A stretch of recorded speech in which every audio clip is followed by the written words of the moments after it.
जल्दी फटाफट से rapidly parts of Indian constitution को पढ़ लेते हैं। हिस्ट्री में देखें तो 22 पार्ट्स हुआ करते थे इंडियन कॉन्स्टिट्यूशन में, लेकिन आज की डेट में इंडियन कॉन्स्टिट्यूशन में 25 पार्ट्स हैं। फ्रॉम स्टार्टिंग पार्ट 1 बोलता है यूनियन एंड इट्स टेरिटरी के बारे में कि भारत और उसकी ज़मीन क्या होगी। पार्ट 2 सिटीजनशिप, नागरिक कौन होंगे। पार्ट 3 फंडामेंटल राइट्स, फिर उन नागरिकों के अधिकार क्या होंगे। पार्ट 4 DPSP, तो यानी कि उनकी स्टेट की क्या जिम्मेदारी है, उनके लिए क्या करने की, ठीक है, अच्छा वेलफेयर करने की। पार्ट 4A जो कि बाद में ऐड किया गया था स्वर्ण सिंह कमेटी के द्वारा 46 कॉन्स्टिट्यूशन अमेंडमेंट एक्ट 1976 के द्वारा, जो कि फंडामेंटल ड्यूटीज़ है कि नागरिकों की ड्यूटी क्या होंगी।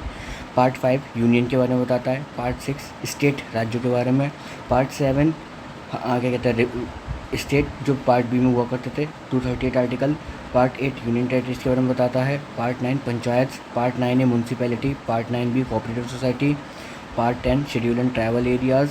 पार्ट 11 रिलेशन क्या होंगे यूनियन और स्टेट के। Part 12 finance, property, contract and suits.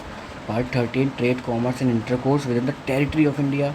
Part 14 services under the union state, जो कि आप जिसकी तैयारी कर रहे हो। पार्ट 14 है ट्राइब्यूनल्स, अगर कोई प्रॉब्लम है इनकन्वीनियंस है उसके लिए। Part 15 election. Part 16 related to certain classes, special provision जो होते हैं, ठीक है, SC ST को लेके। Part 17 official language. Part 18 emergency provision के बारे में बताता है, जो कि आर्टिकल 352, 356 और 360 के अंदर आती है। National emergency, financial emergency, state emergency, क्या कहते हैं प्रेसिडेंशियल रूल, ठीक है।